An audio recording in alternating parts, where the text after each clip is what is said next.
అస్మద్గురుభ్యో నమః. యోగ సిద్ధి పద మార్గంలో మరణానంతర గతి గురించి మనము తెలుసుకుంటూ ఉన్నాం. నిరాకారవాదులు గ్రహాలను వెతికే వ్యోమగామి వంటి వారు ఏ లోకంలోనూ నిలవలేక భూలోకానికి తిరిగి రావాల్సి ఉంటుంది. ఇక్కడ కూడా శ్రీమద్ భాగవతంలో చెప్పబడినట్లుగా అనాధృతయుష్మా దంగ్రహ, భగవంతుని ప్రేమతో కూడిన భక్తియుక్త సేవను నిర్లక్ష్యపరచినందున నిరాకారవాదులకు తప్పక భూలోకానికి తిరిగి రావాల్సి వచ్చును. మనము ఈ భూలోకంలో ఉన్నంతకాలం శ్రీకృష్ణుని ప్రేమించుటకు సేవించుటకు ప్రయత్నిస్తూనే ఉండాలి. ఒకవేళ మనం ఈ శిక్షణను పొందకపోయినచో నిరాకారవాదిగా బ్రహ్మజ్యోతిలోకి ప్రవేశించవలసి ఉంటుంది. అయినను అక్కడ నుండి తిరిగి ఈ భౌతిక ప్రపంచంలోకి పతనమయ్యే ప్రమాదము కలదు. ఒంటరితనం కారణంగా సాంగత్యం కొరకు వెతుకుతూ తిరిగి ఈ భౌతిక లోకానికి తిరిగి రావాల్సి వచ్చును. నిజానికి మనం కోరుకునేది భగవంతుని శాశ్వత సాంగత్యం. అదే మన శాశ్వత జ్ఞానమయ ఆనందకరమైన స్థితి. అదే మన నిజ స్థితి. భగవంతుని శాశ్వత సాంగత్యం లేకుండా ఒంటరిగా ఉన్నచో ఆనందం అనేది లోపించును. ఆనందం పొందాలనే కోరికతో మనం ఎంతో అసహనంగా ఉంటాము. ఆనందం కొరకు ఏ రకమైన లేదా ఎలాంటి సాంగత్యానైనా అంగీకరిస్తాం. ఆ విధంగా ఆరాటపడుతూ భౌతిక ఆనందాన్ని తిరిగి అనుభవిస్తాను అని భావించి నిరాకారవాదులు అట్లు ప్రమాదకర పరిస్థితిని కొని తెచ్చుకుంటూ ఉంటారు. భౌతిక లోకంలో సంభోగ క్రియలో ఆనందము అధికంగా ఉంటుంది.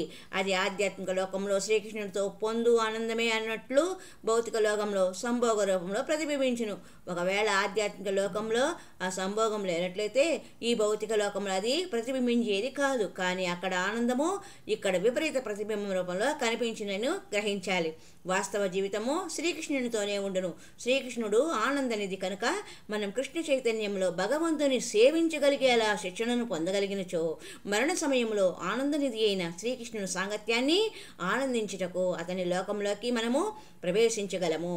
శ్రీకృష్ణుని లోకము గురించి బ్రహ్మ సంహిత 5వ అధ్యాయం 29లో వర్ణింపబడింది.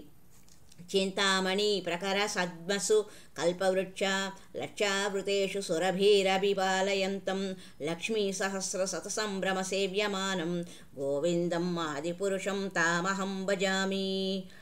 ఆదిదేవుడు ఆదిపురుషుడైన గోవిందుడు చింతామణులచే నిర్మింపబడిన భవనములలో నివసించును. లక్షలాది కల్పవృక్షములచే ఆ భవనములు కప్పబడి ఉన్నవి. కామధేనువులు ఆయన చల్లని నీడలో పోషింపబడుచున్నవి. వేలాది లక్ష్మీదేవతలు లేదా గోపికలు అత్యంత ప్రేమ ఆధారములతో ఆ పురుషోత్తముని సేవించుచుందురు. అట్టి గోవిందుని నేను భజించుచున్నాను. ఈ విధముగా కృష్ణలోకము వివరించబడింది. అటువంటి కృష్ణలోకంలోకి మనకు వెళ్ళాలాగా చూసుకోవాలి. అక్కడి గృహాలు చింతామణులతో మలచబడినవి. ఒక పెద్ద ఇనప కడ్డి ఉన్న చింతామణితో స్పృశించబడగానే అది బంగారంగా మారిపోతుందంట. ఏమైనను ఈ భౌతిక జగత్తులో అటువంటి చింతామణి వంటి దానిని మనం చూచి ఉండకపోవచ్చు. కానీ బ్రహ్మ సంహిత ప్రకారము కృష్ణలోకం పూర్తిగా చింతామణులతో రూపొందించబడిన. అట్లే అక్కడి చెట్లు కల్పవృక్షాలుగా పిలువబడుతుంది.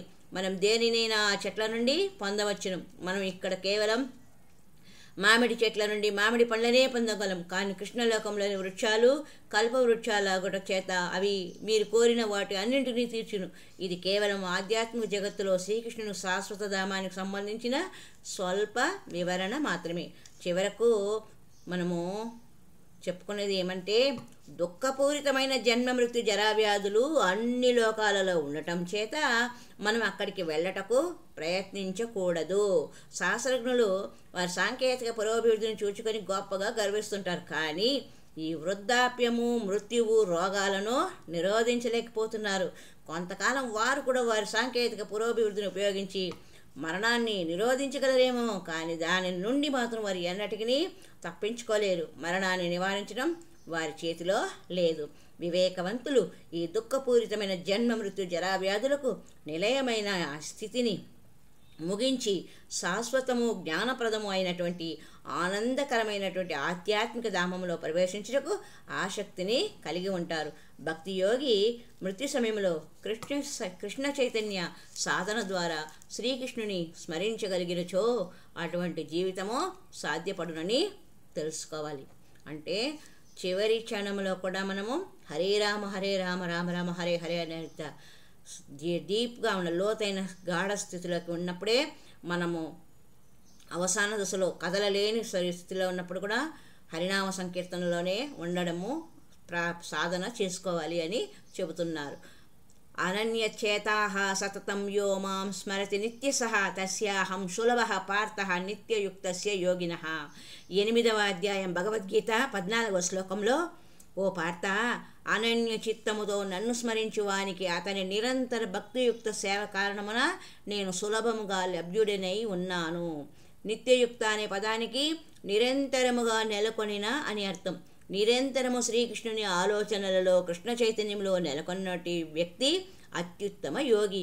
అటువంటి యోగి జ్ఞానయోగాల కానీ ధ్యానయోగాల కానీ ఇతర యోగ పద్ధతుల వైపు కానీ తన ఆసక్తిని మరలించడు. అతనికి తెలిసిన పద్ధతి ఒకటే, అదే శ్రీకృష్ణుడు. అనన్యచేతాః అంటే ఇతర మార్గాల వైపుకు మరలకపోవడం. కృష్ణ చైతన్యవంతుడైన భక్తుని మనస్సు ఎల్లప్పుడూ శ్రీకృష్ణునిపై కేంద్రీకరించబడి ఉండును. కనుక అతడు ఎట్టి స్థితిలోనూ ఆందోళన చెందడు. సతతం అనగా అతని మనస్సు అన్ని వేళలా అన్ని చోట్ల కేవలం శ్రీకృష్ణుడినే స్మరించును. శ్రీకృష్ణుడు ఈ భూలోకంలో అవతరించినప్పుడు బృందావనంలో ప్రకటమయ్యను. ఇక్కడ మనము భారతదేశంలో ఉన్నను, అమెరికాలో ఉన్నను, బృందావనంలోనే ఉన్నట్లుగా భావన కలుగుతుంది. ఎందుకంటే నేను ఎల్లప్పుడూ బృందావనం గురించియే ఆలోచిస్తూ ఉంటాను. నేను న్యూయార్క్ భవంతిలో ఉన్న, భారతదేశంలో ఉన్న నా ఆలోచనలన్నీ దానిపైననే ఉండటం చేత నేను బృందావనంలో ఉన్నట్లుగా భావిస్తున్నాను. కృష్ణ చైతన్యం అనగా ఎల్లప్పుడూ శ్రీకృష్ణునితో అతని ధామములో నివసించుట. మనము శ్రీకృష్ణుని గూర్చిన చైతన్యాన్ని కలిగి ఉండటం చేత మనము అతనితోనే ఉంటున్నట్లు అర్థం. మనము ఈ భౌతిక శరీరాన్ని విడిచి అతని ధామాన్ని చేరుకొనుటకు ఎదురు చూడాలి. అటు ఇటు మరలక కేవలం శ్రీకృష్ణుడినే స్మరించువారికి అతడిని పొందడం సులభం. కృష్ణ చైతన్యాన్ని అలవర్చుకొని వారికి తస్యాహం సులభః పార్థ, నేను వారికి సులభంగా లభించగలను. అత్యంత విలువైన వస్తువును మిక్కిలి సులభంగా పొందుట వంటిది. ఎందుకంటే భక్తి యోగాను అభ్యసించే వారికి శ్రీకృష్ణుడు సులభంగా లభ్యమగును. శ్రీకృష్ణుడు నేను సులభ ప్రాప్తుడును అని చెప్పినప్పుడు మనం ఎందుకు అతడిని పొందుటకు అంతగా ప్రయత్నించాలి? మనం కేవలం హరే కృష్ణ కృష్ణ కృష్ణ హరే హరే, హరే రామ రామ రామ హరే హరే అనే మహామంత్రాన్ని 24 గంటలు జపిస్తే చాలును. అలా జపించుటకు ఏ విధమైన కఠిన నియమ నిబంధనలు లేవు. మనం వీధిలో, ఇంటిలో లేదా కార్యాలయంలో ఎక్కడున్నను హరే రామ రామ రామ హరే హరే, హరే కృష్ణ కృష్ణ కృష్ణ హరే హరే అని జపించుకోవచ్చు. దీని కొరకు మనము ధనము ఖర్చులు చేయనవసరం లేదు. పన్నులు అనగా ట్యాక్సులు కట్టనవసరం లేదు. భగవంతుడు సర్వశక్తిమంతుడొకటి చేత ఎవరును అతడిని జయింపలేరు. కానీ శుద్ధ భక్తియుక్త సేవ ద్వారా అతడిని పొందుటయే కాకుండా అతడిని జయించగలము కూడాను. ఇది వరకు చెప్పినట్లుగా దేవాది దేవుని అనుభూతి చెందుట చాలా కష్టం. కనుకనే అతని నామాలలోని ఒకటి అజిత అనగా ఎవరిచే జయింప సఖ్యం కానివాడు అని అర్థం. శ్రీమద్ భాగవతము 10వ స్కందము 14వ అధ్యాయం 3వ శ్లోకంలో బ్రహ్మ అజితుని ప్రార్థిస్తున్నాడు. బ్రహ్మదేవుడు అజితుని ప్రార్థిస్తున్నాడు. జ్ఞానే ప్రయాసముదపాస్య నమంత ఏవ, జ్ఞానే ప్రయాసముదపాస్య నమంత ఏవ జీవంతి సన్ముఖరితాం భవదీయ వార్తాం స్థానే స్థితా శృతిగతాం తనువాగ్ మనోభిర్ యో ప్రాయసోజితోప్యసి త్రైస్తిలోక్యాం. ఓ అజితుడా, ఏ భక్తులైతే పరమసత్యపు నిరాకార భావనను విడిచారో వారు తత్వదర్శనులైన శుద్ధ భక్తుల నుండి నీ నామము రూప గుణ లీలలను వింటూ మాయావాద సిద్ధాంతమును గూర్చి చర్చించుటను నిలిపివేయాలి. వారు పూర్తిగా భక్తియుక్త సేవలో నియమాలను పాటిస్తూ అక్రమ లైంగిక సంబంధాలకు, జూదము, మత్తు పదార్థాలకు, అభక్ష్య భోజనమునకు దూరంగా ఉంటూ మనసావాచ కర్మలతో నిన్ను ఆశ్రయించి ఏ ఆశ్రమంలోనైనా స్థిరముగా ఉంటారు. నీవు జయింప సఖ్యం కాని వాడవైనను అలాంటి భక్తులచే జయింపబడుదువు అని బ్రహ్మదేవుడు మహావిష్ణువును ప్రార్థించిన సందర్భం. హరి ఓం తత్సత్. హరే రామ రామ రామ హరే హరే, హరే కృష్ణ కృష్ణ కృష్ణ హరే హరే. హరి ఓం తత్సత్.